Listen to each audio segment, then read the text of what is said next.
Welcome to our special Bloomberg Politics coverage of Donald Trump's inauguration week. I'm Mark Halperin, here with my all due respect colleague, the dancing man, John Heilemann. Donald Trump will be sworn in on Friday, the 45th president of the United States. So we're using the next few days to take a deep policy dive into what a Trump presidency means for America and for America standing around the globe. We're going to kick things off with a reminder of some of the things the president-elect has been saying about his plans for the American economy. We're going to undertake one of the great tax reforms and simplifications in American history. This includes lowering the tax rate on business from 35% all the way down to 15%. And massive tax cuts, by the way, for middle-class workers. Massive. The biggest. Biggest since Reagan, actually bigger than Reagan. So we go from the highest taxed nation in the world to one of the lowest. Not the lowest yet, but okay, don't get greedy, okay? But to one of the lowest. On regulations, which is perhaps even more important because our companies are dying and being strangled through regulation, we're going to eliminate all wasteful, job-killing regulations. On energy, we will cancel the job-killing restrictions on the production of American energy. And that means lower energy prices for farmers, households, and small businesses. My administration will follow two simple rules: buy American and hire American, okay? Because from now on, it's going to be America first. America first. We will crack down on all foreign trade abuses that undermine your ability and your company's ability to compete. Those days are over. Our country has lost 1/3 of its manufacturing jobs since NAFTA. We've lost 70,000 factories since China opened and joined the World Trade Organization. 70,000 factories we've lost. Can you believe it? It's hard to believe. I thought it was a typo. It's the greatest jobs theft in the history of the world, but we're going to get them back. The nation of China is responsible for almost half of America's trade deficit. China is not a market economy. They get a lot of help. And that's why we designate them as being a non-market economy. Big thing. They haven't played by the rules. And I know it's time that they're going to start. They're going to start. They've got to. We're all in this thing together, folks. We got to play by the rules, folks. Lots to unpack there on the big issue, the economy. We're going to begin, though, with tax reform, one of the major policy shakeups Trump is expected to tackle after he moves into the White House. The next president says he's going to lower the corporate tax rate from 35% to 15%. He's pledged to consolidate the nation's current 7 tax brackets down to 3, a 12% rate, 25%, and top earners at 33%. Repeal the so-called death tax and rewrite the tax code to allow for deductions, child and elderly care services. Congressional Democrats are calling this plan, and have for a while, a boon for the rich that betrays Trump's campaign promise to help working Americans. Trump nominated former Goldman Sachs partner Steve Mnuchin as his pick for Treasury Secretary. That would make him a central figure in what may be the biggest clash on Capitol Hill that we see in the beginning of the Trump administration over tax reform. So, John, when it comes to Trump's tax plan, is it good policy as he's proposing it? And is it good politics? First, I want to say it's really nice to be back in this space with you. And Happy New Year to all viewers of this Happy New program. Year. In the time since we were last here, you and your beloved Karen have had a child, and congratulations for that. That's a huge accomplishment. I, in that period of time, my interest in the tax code and the individual child tax credit slightly less. We're going way up on that front. I have accomplished virtually nothing apart from drinking like a metric ton of tequila. So you did better in our time away than I did. So it's not just Democrats who say this would be a redistribution of tax plan. It's the reality. The bipartisan, nonpartisan people looking at this. This is going to be, if enacted in this form, will be redistributionist. We know there is broad support for corporate tax reform broadly along the lines that Trump is pursuing here. But there is going to be a big fight over what is clearly going to be a big boon to upper-income individuals at a time when there has been massive income inequality that's been worsening. Donald Trump, a large part of his political appeal was not just to rich people. He appealed to rich people, but also to working-class Americans who are, if Democrats message this properly, can make this seem like, for an administration that is also, we haven't gotten to this yet, but against raising the minimum wage, it's going to be a fight that might not be good policy or good politics on those grounds. A push for tax reform teases out almost every theme and every big question we have about how this is going to go. Right. The biggest one to me is, does he want Democratic votes for this or not? Right. Paul Ryan's plan, the House plan, is more to the right than Trump's plan. Yes. If Trump was going to do what Barack Obama did in the beginning of his administration, he'd basically move in that direction and get no Democratic votes. Right. I can see a plan in my mind's eye, tweaking the Trump plan, where a lot of Democrats will like the corporate reform, the repatriation, some of the provisions on credits. For sure. Move the burden more to the wealthy, less on the middle class. I could see Democrats on the merits voting for that. It's good politics if Trump can find a way to make this plan get bipartisan supports. Is it good policy? Only if it leads as a package of things to lowering the deficit long term, in the short term creating jobs. Right, but the biggest thing is, will this plan create jobs? Supply-siders will say yes.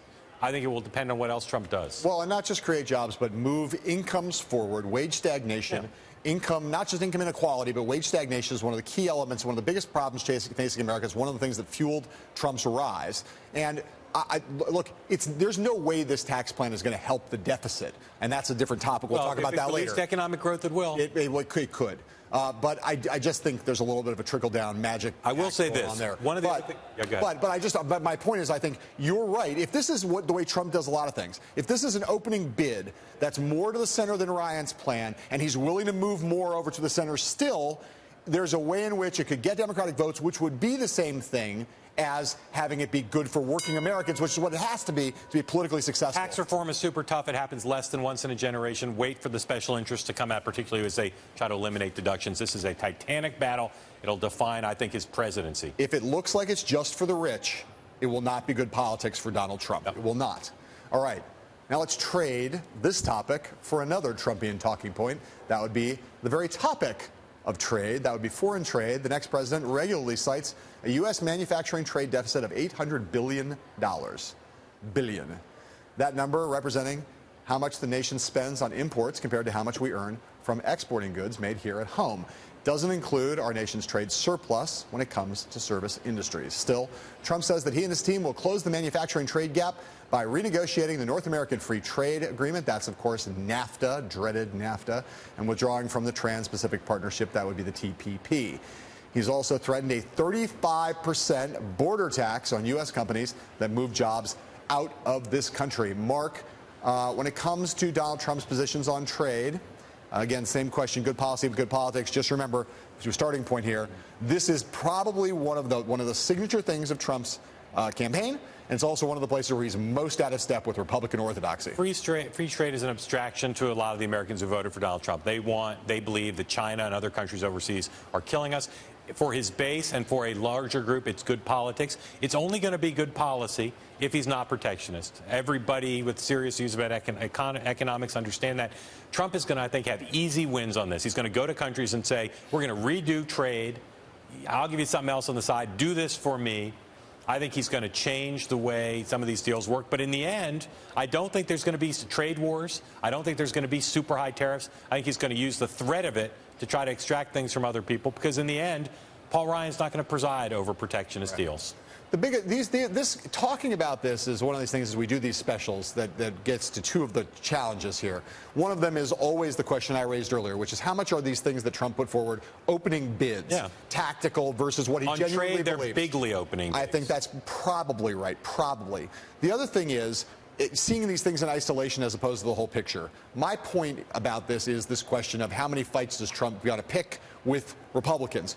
Very few Republicans, not none, but very few Republicans in the House or Senate are in favor of these kind of measures, actually enacted, nor would they ever vote for them. So how many fights is he picking? And truthfully, there are more Democrats who are in favor in principle of this kind of trade policy. So what does that add up to, and how is it part of the broader set of fights he picks and alliances he tries to strike? In the short term, though, I don't think he needs to pick fights on this. He gets some, like I said, some individual one-offs of things he can point to and say, I'm fighting tough on trade, no longer business as usual.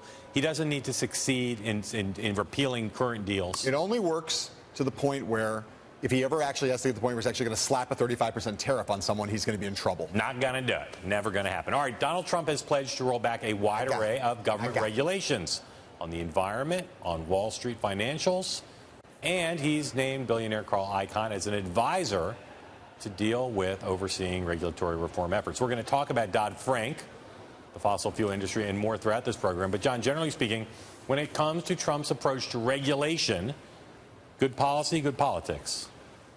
Well, it all depends. I mean, this is one of these things where the question of look, I mean, widespread deregulation, just radical widespread deregulation, which is what a large number of the people that Trump has appointed are in favor of, people who want to dismantle their whole bureaus, their whole federal agencies, the EPA, the Labor Department. Those are things that are not big popular things. There's a widespread perception that Barack Obama has overregulated the economy. If by deregulating in a smart way, if you unleash economic growth, it will be popular in the country. But the country is in favor of safety regulations. The country is in favor of keeping our rivers and streams, keeping our drinking water safe. The country is in favor of a lot of those things. And there are people who Trump has appointed who would like to kill all those regulations. So the question is, what does deregulation actually add up to? In the short term, it's good politics. Every person who owns a business in the country thinks they're overregulated. It's the easiest applause line he can get. As you say, it's going to be in the implementation, whether it's good policy. There's no doubt, though, that part of why the markets have reacted positively to Trump's election is the mere promise that regulation will be different. There'll be less of it. There'll be some of it eliminated. It's got to be done positively. And as you said, you deregulate something and then some kid dies playing with a toy, someone's drinking water is unsafe. Right. Disaster. No greater, not just political disaster. Well, obviously policy. Human disaster. Policy disaster too. So it depends if it's executed. But in the short term, it's one of the best things he's got from a political point of view to talk about. All right. Up next, we will take a look at the looming fight over America's entitlement programs. And we'll be right back with that.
One fiscal reality that Donald J. Trump will have to face during his Oval Office tenure is the fact that money is running out for the United States entitlement programs, the big ones. If nothing changes, the federal Social Security Trust Fund is expected to be depleted by 2034, and Medicare Part A coffers are projected to be unable to cover obligations by 2028, just 4 years after Trump would leave office if he wins a second term. The Medicare part of this could get even worse if Republicans repeal Obamacare and don't find a way to make up for the extra revenue provided by the Affordable Care Act. House Speaker Paul Ryan has long supported a major overhaul of Medicare, which is expected to be part of the Republican agenda this year. And yet, during the presidential campaign, Donald Trump said he would protect Social Security benefits, protect Medicare, and preserve Medicaid by giving states block grant funding. We haven't heard much from the president-elect on these topics since Election Day. So, Mark, how do you see this issue of entitlements and entitlement reform playing out under the new Trump administration? Donald Trump is not the first politician to say, I want to cut the deficit, but don't cut entitlements. I mean, that is something you can't say he's solely guilty of that. But obviously, the lack of specificity he's had and the conflict between his two stated goals is there's no way to bridge the gap whatsoever. I think that Republicans will not take this on. I think you don't hear Paul Ryan talking much about the deficit this day. The can will be kicked down the road, in part because it'd be political suicide and they have other fish to fry, but in part because they believe what I believe, having talked to them. The way you reduce the deficit is economic growth, first and foremost. You're never going to cut your way out of the deficit. You've got to grow your way out of it. That's what Bill Clinton did, primarily, raise some taxes, but primarily it was the growth. I think they're betting on growth in the first year and a half. Donald Trump does not care about deficit reduction. Donald Trump is not a conservative in that sense in any way. No place is it clearer Donald Trump's roots as a Democrat. Yeah. He does not want to change these popular programs because they're popular, and he doesn't really care. There's so much uncertainty in the Trump administration, so much we don't know, so many questions. The one thing I would bet every dollar I have currently, will have in the future, and I've ever had in the past, is that the government will be bigger on the day that Donald Trump leaves office, whether that's 4 years from now or 8 years from now, than it is right now. The government will be bigger. The deficit will be bigger. The debt will be bigger. It will be bigger. In the short term, that's true. We'll see. Up next, Donald Trump's plans to help one voting bloc that helped him win the White House. We'll look at his Rust Belt manufacturing revival efforts right after this.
owes his electoral college victory in part to blue-collar voters in the Rust Belt states who have suffered decades of manufacturing decline. Since his election victory, Trump has repeated his promises to reopen factories and renegotiate trade deals to prevent jobs from heading overseas. Here to talk about Trump's approach to U.S. manufacturing are two reporters who have written extensively on all of this stuff. Bloomberg Businessweek labor reporter Josh Eidelson and Paula Dwyer, a columnist for Bloomberg View. Paul, let me start with you and ask you and Josh the same question. What is the state of the economy, particularly as it relates to manufacturing, that Barack Obama is handing off to Donald Trump? The manufacturing sector in the United States is in decline. It's been in decline for a couple of decades, but it is really in decline now because of largely automation. It's not really because of all these free trade deals with Mexico and China. It's largely because technology is taking over, and that is going to accelerate. It's also going to move into white-collar jobs. It's not just blue-collar jobs anymore. Before I ask Josh answer the question of the state of things, let me just ask you on that. Why is that hurting America? Why isn't automation in other countries having the same impact? Obviously, there's in a few, but why isn't that across the board? Well, obviously, it reduces jobs, and if people aren't working, they're not buying things. If they're not buying things, and there isn't that demand that results in other employers adding to their workforces, so we have slower growth. So when you lose jobs in the manufacturing sector and those people don't get new jobs, you have to figure out what to do with them, and that's what the whole debate is about. What Trump is doing is saying it's all because of these bad trade deals.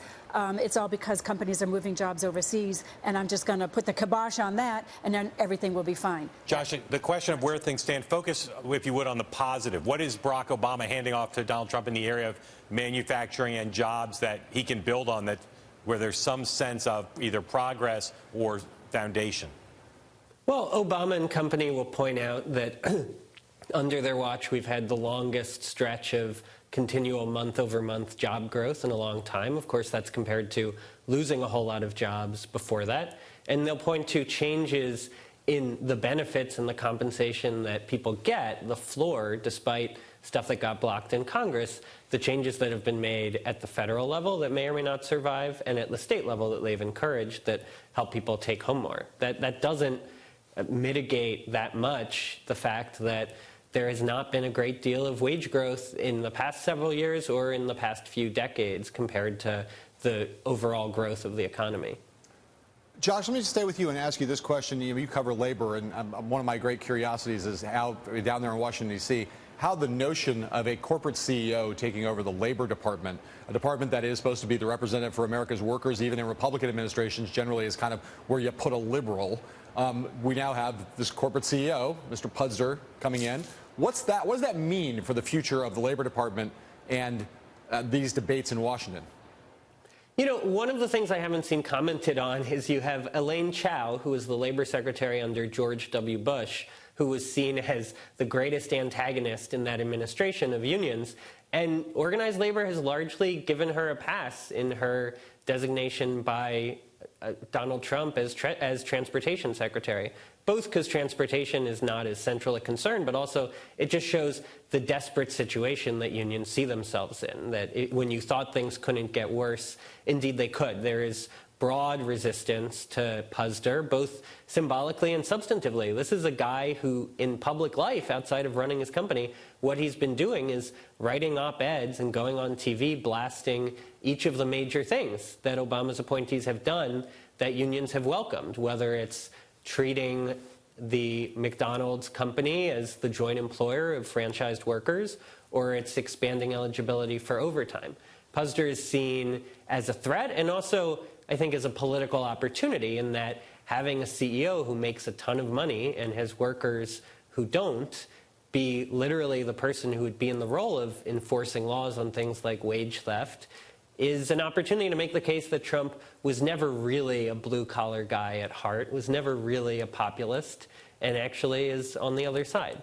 Paul, let me ask you this. One of the big stories of the transition period has been Donald Trump on Twitter and elsewhere doing something we've never seen before, which is singling out American companies, mainly companies in the manufacturing sector, threatening them, offering them inducements, engaging in the kind of industrial policy that Republicans generally find aberrant. So What's the manufacturing sector think about that as we head into the administration and the notion that Donald Trump will continue to do this, exercise the bully pulpit in a way Republicans generally have not? Yeah, so he's using jawboning, or maybe you could call it public shaming. And companies, for the most part, are caving to him. And you can see why, because he's threatening to impose tariffs on any products that they try to bring back into the United States. And a president's power to do that is huge. So they know they're going to lose on that fight. They don't want to get on the wrong side of the new president, so they're doing these public relations campaigns that are really just as bad as Donald Trump's public relations campaigns. They're sort of going tit for tat on PR.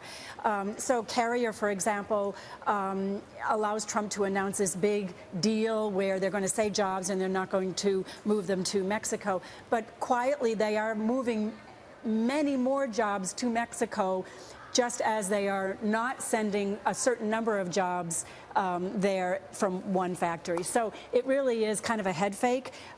He's doing the same thing with Ford. Ford answers in much the same way. They say that they will no longer build a new plant in Mexico, but they still make a lot of cars and get a lot of parts from Mexico. And the reason is that it's more profitable. A lot of what goes into a car is parts that cross the border many times. So Donald Trump is not going to stop this. This has been in tow for many decades. What he really needs to do is focus on what can he do for workers who are left behind. And there are so many things that he could do that would really help them, that go far beyond this kind of public shaming and jawboning of manufacturers. Josh Eidelson, what are the either by legislation or executive action, what are the things labor unions believe will be the first fights they have with the Trump administration on specific regulatory workplace changes?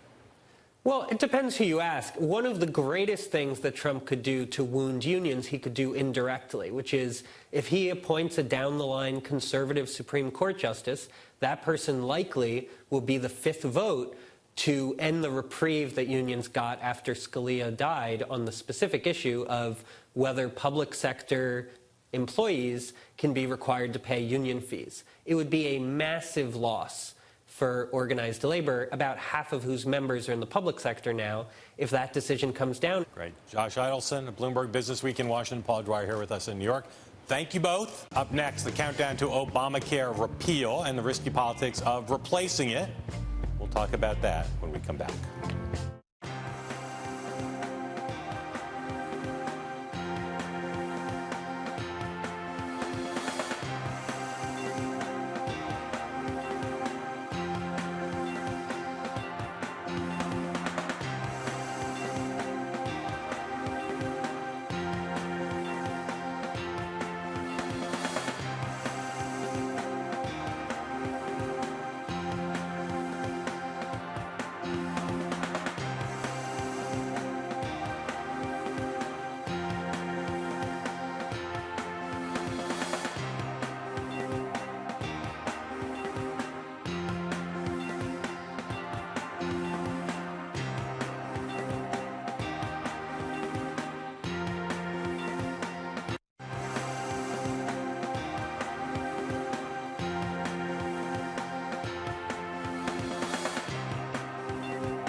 The uninsured rate has never, ever been lower.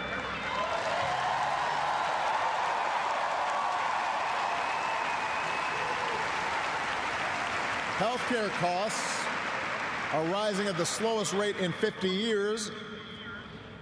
And I've said, and I mean it, if anyone can put together a plan that is demonstrably better than the improvements we've made to our health care system that covers as many people at less cost, I will publicly support it. That was President Barack Obama defending his signature health care law during his farewell address in Chicago. Repealing Obamacare has been at the top of Republicans' 2017 to-do list. Joining us now to talk about what might be the Affordable Care Act's final act are Bloomberg reporters Billy House and Arit John. Billy House, let me ask you this question.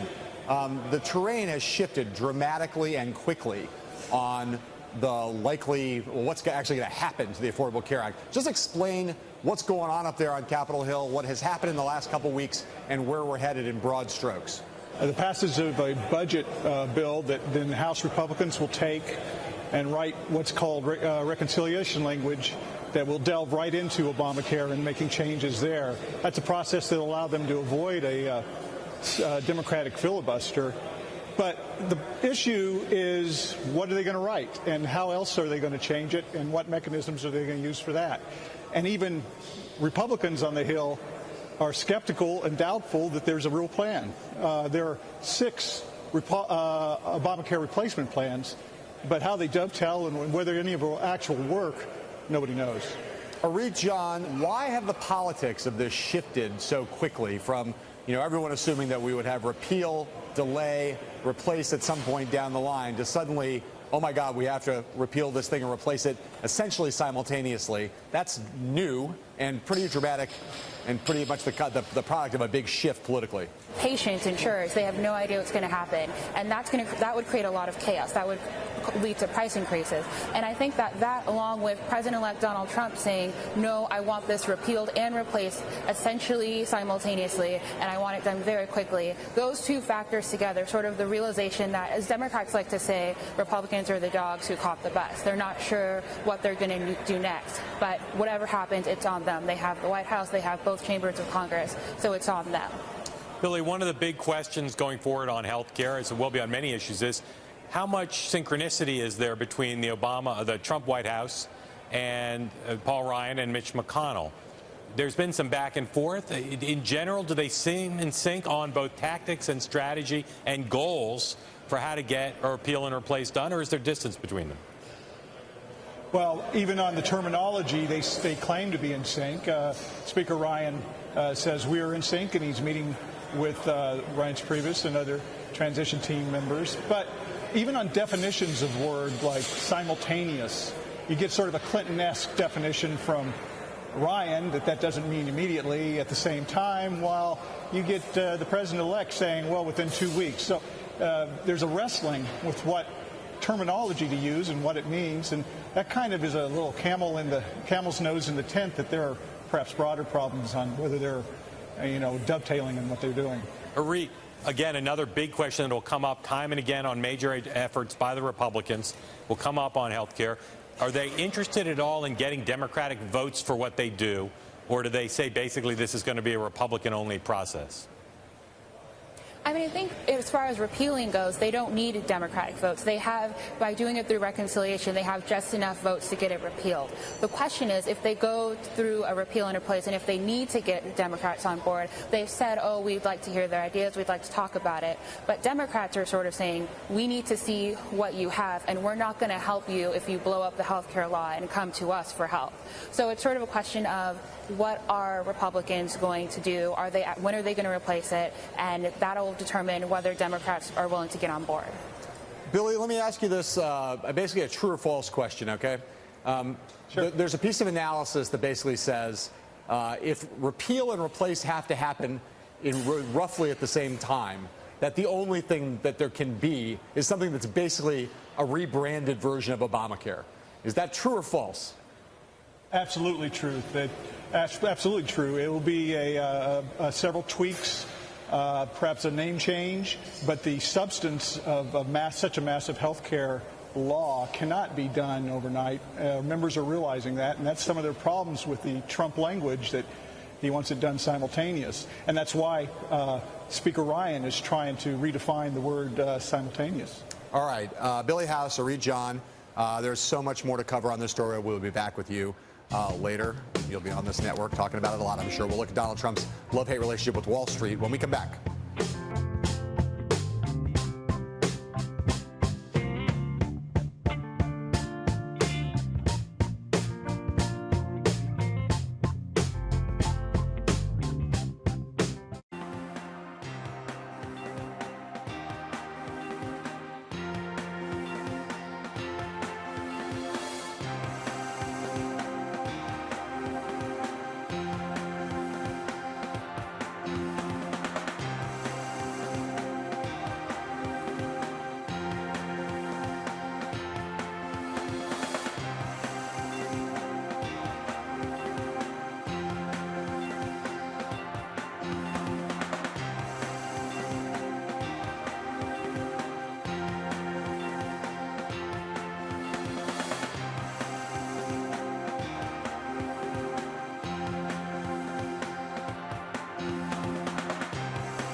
On regulation, I will formulate a rule which says that for every one new regulation, 2 old regulations must be eliminated. So important.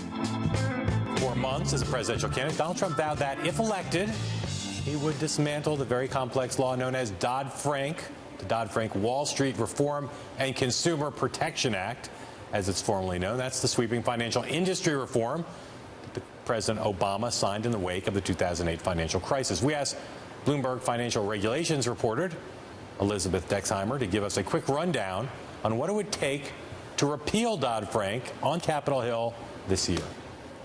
For Wall Street and financial regulation, Donald Trump continues to be the ultimate wild card. Donald Trump has called for cutting regulations across the board.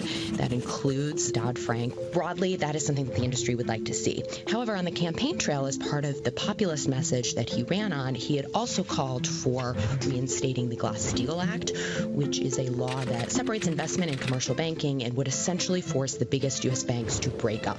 That is something that is not consistent with what a lot of Republicans in Congress would like to see, and certainly what the biggest U.S. banks and much of Wall Street would like to see. In the House, on the House Financial Services Committee, Jeb Hensarling, who is the chairman, is a key player and has already proposed some legislation that would overhaul Dodd-Frank. That is seen largely as a blueprint for what the House will propose around this. The big wild card is getting support from Democrats in the Senate. In order to avoid filibuster rules, you're going to need at least 8 Democratic senators to agree to pass legislation, unless Republicans decide to take a much more aggressive stand and do it through some sort of like a budget bill or a mandatory spending bill. We're going to see likely a bill introduced in the House, waiting to hear what Republicans in the Senate craft. But this is a long conversation. This is something that's going to play out over many months. Elizabeth joins us now to talk more about the likelihood and implications of repealing Dodd-Frank. Also with us is Bloomberg BNA legal editor Rob Tricanelli. Thank you both for joining us. Rob, let me ask you first, are there divisions within the Republican Party on Capitol Hill about what should be done with Dodd-Frank? And if so, what are they? There aren't that many divisions. The key thing to watch here, though, in the coming months is what the Senate does. I mean, we alluded to that in the clip just now, Elizabeth did. But previous Republican legislative efforts have not gone as far on Dodd-Frank as the Jeb Hensarling approach. And now you have a new Senate Banking Committee chairman, guy from Ohio named Mike Crapo, and he likes to do things in a bipartisan way whenever possible. There may be some tension there, but the Senate still is pretty much a wild card on what Republicans want to do with Dodd-Frank.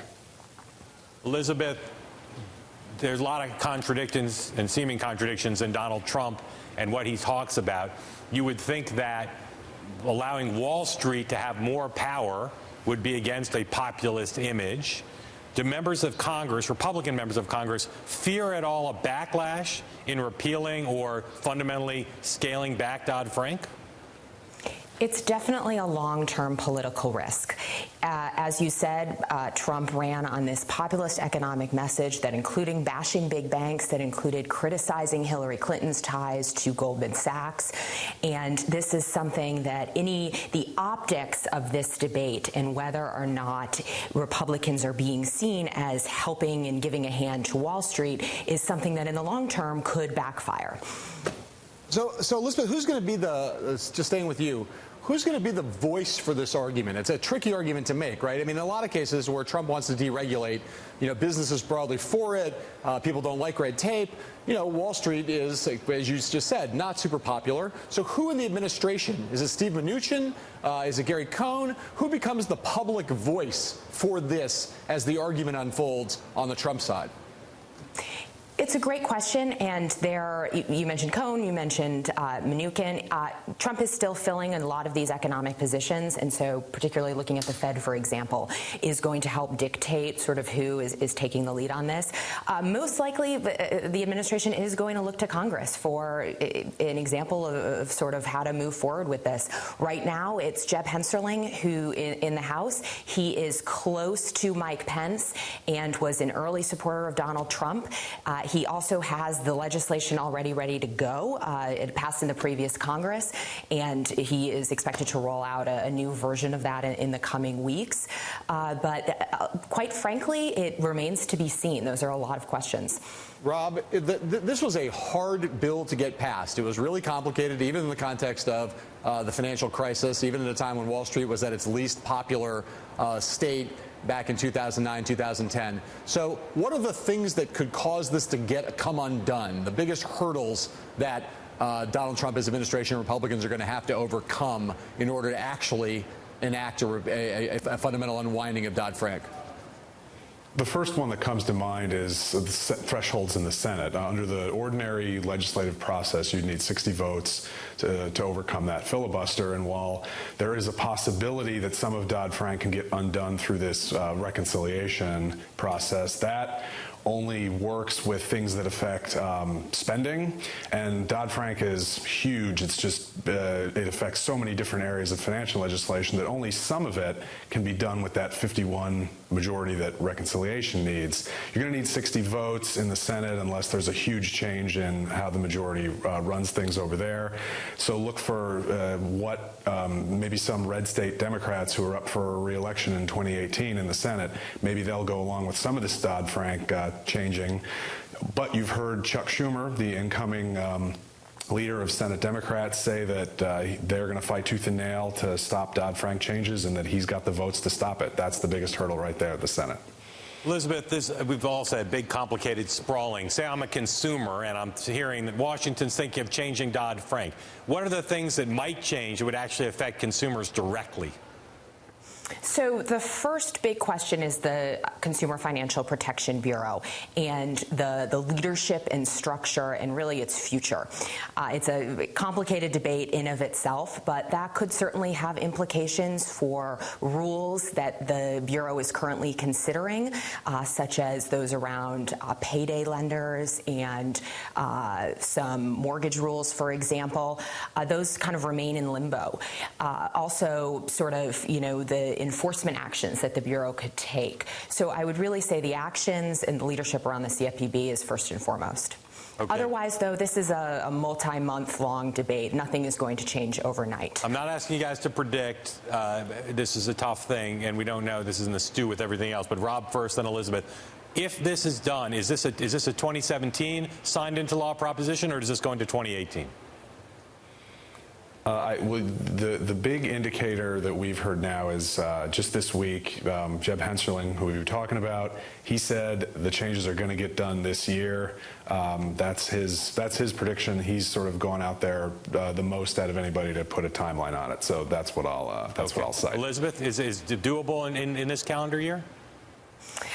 I think that there are some ambitious Republicans, including Jeb Hensarling, but I would say that this stretches out for quite a long time. First and foremost, they're going to be competing. Anyone that's advocating for changes to Dodd-Frank is going to be competing with an aggressive legislative agenda. There are a lot of other items that Congress is going to have to tackle first. Including tax reform with a big, heavy overlap on interested players. Rob Tricanelli, Elizabeth Dexheimer, thank you both.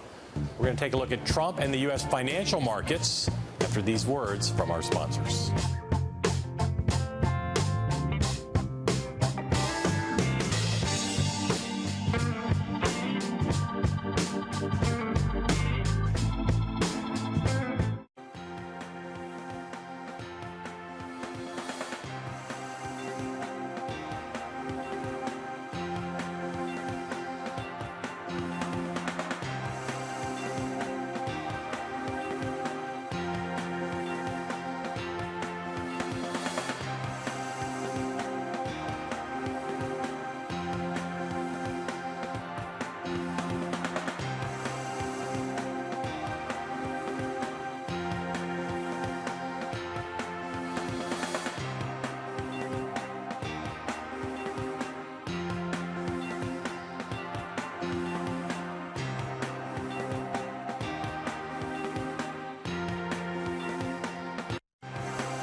What is your view about the Trump administration as they come in and formulate their trade policy? Well, I've got a very good relationship with him, and I talk to him, from time to time. I talked to him last week when we announced our plan here in Michigan, and he's very interested in all the things we're interested in: taxes, trade, currency manipulation, all the things that affect American corporations. He's vitally interested, and I think, it's early days. I'm very encouraged by what I see in terms of his policies potential.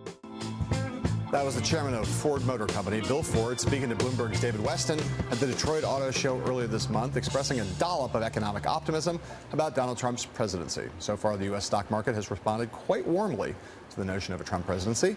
Here to tell us why and what it means for the days ahead is Bloomberg brainiac and co-host of the show, What Did You Miss? Joe Weisenthal. Joe?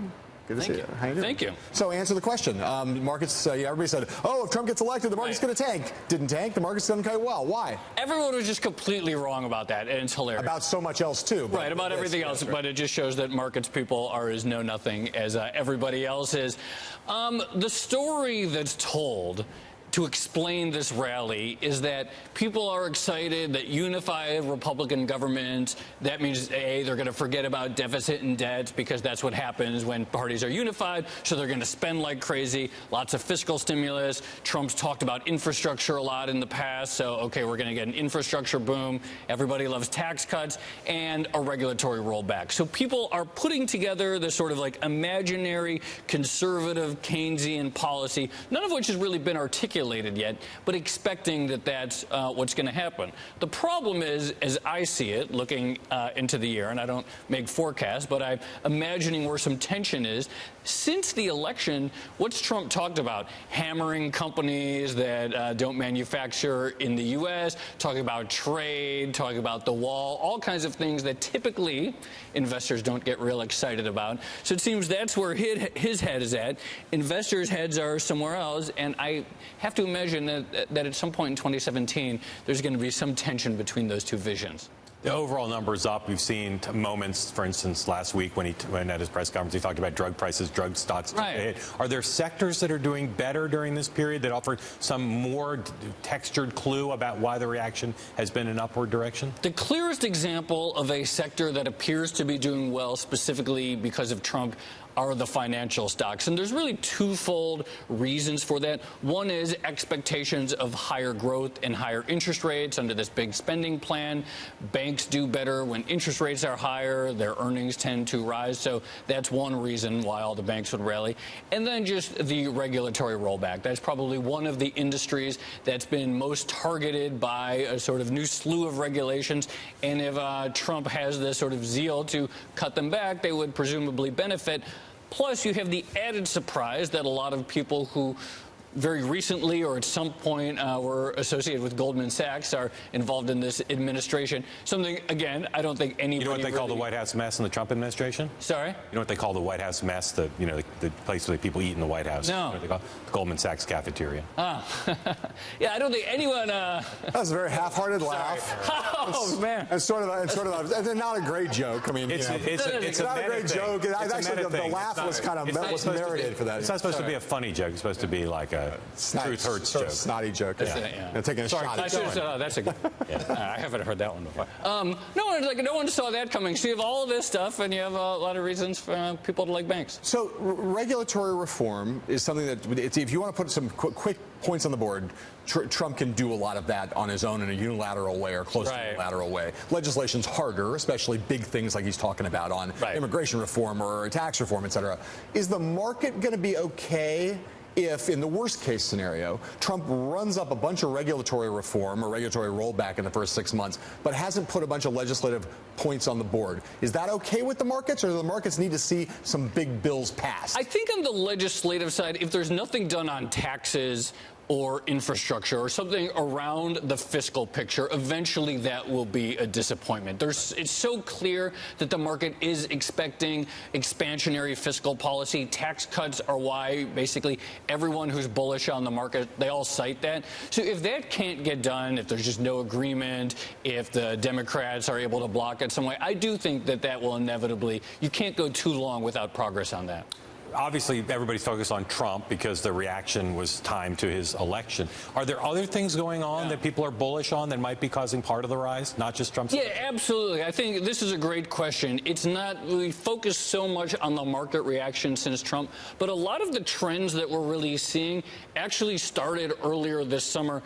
You talk about the interest rate rise that's been helping the banks. Interest rates actually bottomed on July 8th. They've been rising everywhere since then. If you look at the global economic picture, we're in this very rare period over the last several years where just about every region is doing well. Europe is doing well. Chinese data has been coming in better than expected. The UK data, which everybody thought was going to fall apart in the second half of 2016 due to the Brexit vote, has been doing well. So in addition to the sort of optimistic story that people are telling about Trump, it's pretty nice for markets that right now there are no obvious weak spots in the global economy.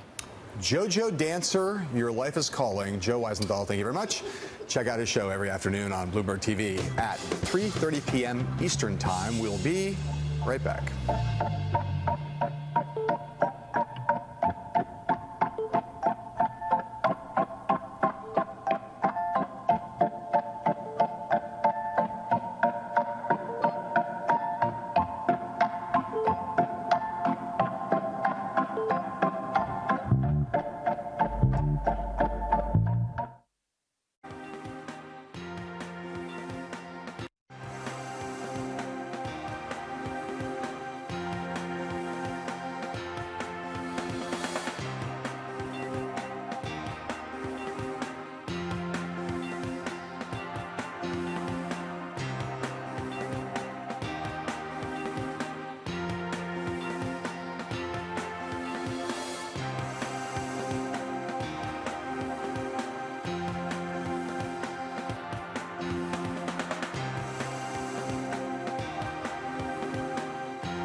Thanks for watching our special Inauguration Week coverage. We're going to be back tomorrow with a look at federal spending and the cost of Trump's big-ticket campaign promises.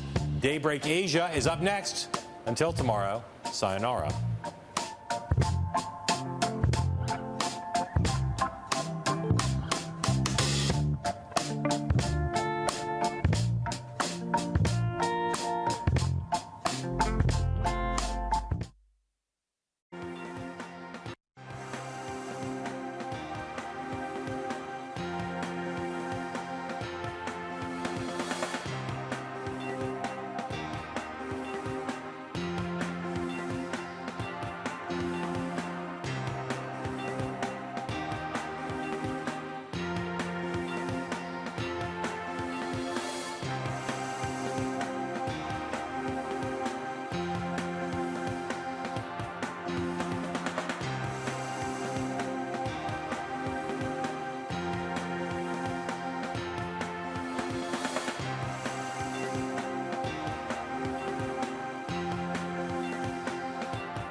It's 11 o'clock here in Hong Kong, 2 p.m. in Sydney. I'm Sherry An. We're in the middle of the Asian trading day. Welcome to Bloomberg Markets Asia.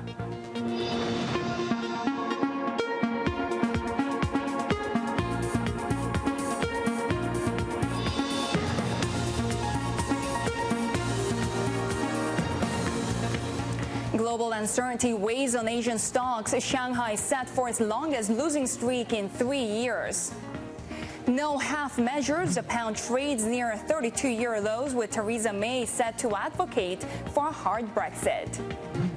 And Samsung's succession plans in disarray as prosecutors seek the arrest of J.Y. Lee. Will look at the possible replacements. We're seeing a mixed picture across markets in Asia. Not surprising, because we didn't get any direction from the U.S. They were closed on holidays, but of course everybody looking ahead at what to expect from Theresa May's speech later this evening. People saying that we're probably going to get more confirmation of a hard Brexit. Now, given all of